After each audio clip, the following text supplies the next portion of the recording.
Frenzy and panic were the order of the day at most public and private schools in Ondo State, following rumor of alleged vaccination of students with poison by military personnel. TVC's Ayodeji Moradio has more. It was panic and pandemonium at most primary and secondary schools in Akure, Ondo State capital, on Tuesday.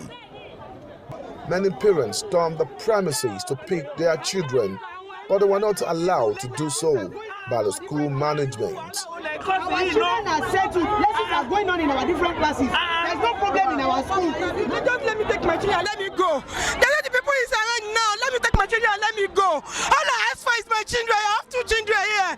Just let me take my children, because if anything happens to my children, Tiwashaya is going to take the responsibility.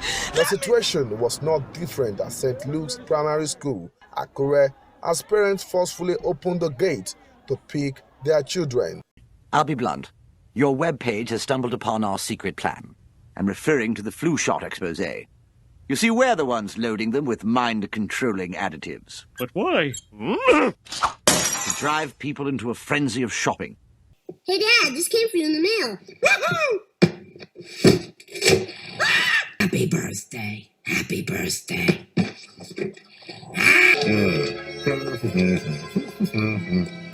What the? Flu has hit Springfield with over 300 cases now reported. Okay, Mr. Son, give me what you got.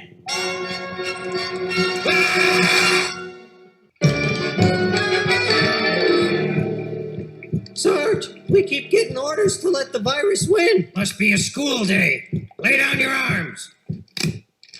And now for an emergency announcement from the mayor. People of Springfield, because of the epidemic, I have canceled my vacation to the Bahamas.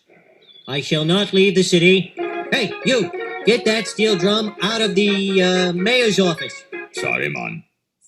We need a cure! We need a cure!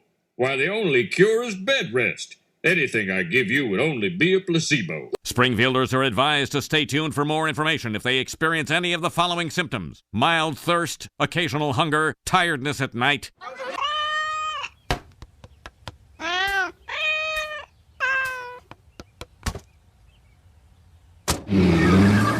How's the ice cream, kids? Great! Who's ready for a kitten? I am. Make mine calico. Here you go. This whole morning has been wonderful. Too wonderful. You're right. This is it. They're selling us to be crash test dummies. Oh, please let it be Volvo. Oh, you children are too suspicious. It's go time.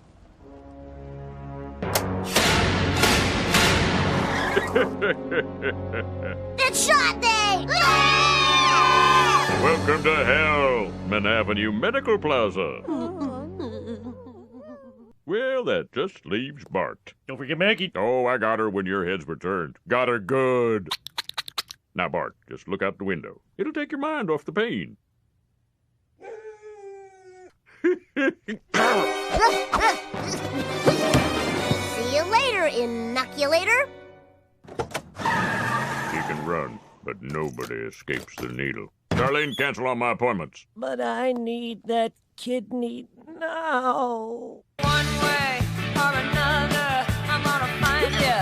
I'm gonna get you one way or another. I'm gonna get you one way or another. I'm gonna see you. I wanna meet you.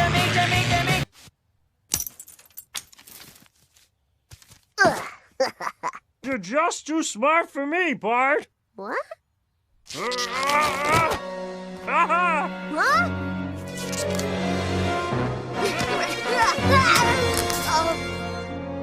Thanks, Barney.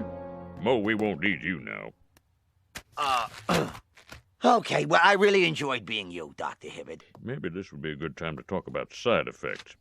The boy's hearing should clear up in a day. If it doesn't, call me in the Bahamas. For now, he can express himself with this complimentary pen. Cool. Oh, it's a good pen. Try it out. Right? That was a malpractice waiver, fool.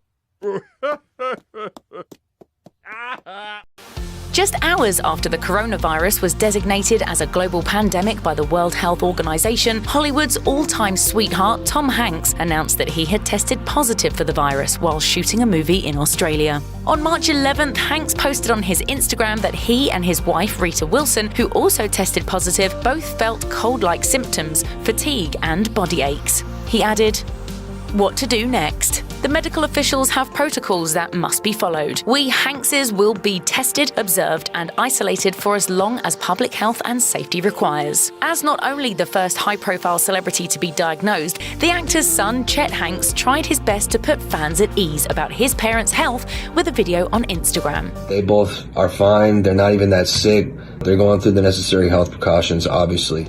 But what is it that made Hanks so prone to catching the spreading virus in the first place? Are you tired of the same old Grand Canyon? Here we are, kids, the Grand Canyon. It's so old and boring. I want a new one. Now! Hello, I'm Tom Hanks. The U.S. government has lost its credibility, so it's borrowing some of mine. Tousle my hair, Mr. Hanks. Sure thing, son.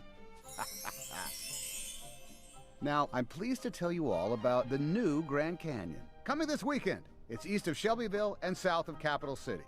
That's where Springfield is. It's nowhere near where anything is or ever was. This is Tom Hanks saying if you're going to pick a government to trust, why not this one? Did you see that? Yes, they're going to destroy Springfield. Are enough tests available? Yes, they are coming online. About half of state and local public health testing laboratories now have capacity to test, and I understand the rest of them will be coming online this week.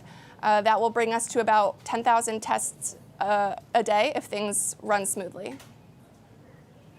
Dr. Rivers asked this question to a number of guests because you see a lot of people walking around with face masks on. Are they actually effective? They are effective if sick people wear them to contain their coughs and sneezes and so on. They are not particularly effective for well people to stay well. We are also concerned about supply chains and making sure that healthcare workers have access to those masks because they're at high risk being in contact with people who may be sick, and so we want to make sure that they have access to the supplies. Is there a risk that people who are not well will not come forward because they don't have insurance? That might be a risk, and it could be a risk anywhere because just becomes like a strain of the flu that we are vaccinated against every year, but we have this risk period of a year almost until we have that vaccination. We're only 8 weeks into this brand new pathogen, and so it's really difficult to understand the long-term horizon of what we could expect to see. I think it's true that we likely will not have a vaccine this calendar year, and so I think we should proceed with that planning assumption.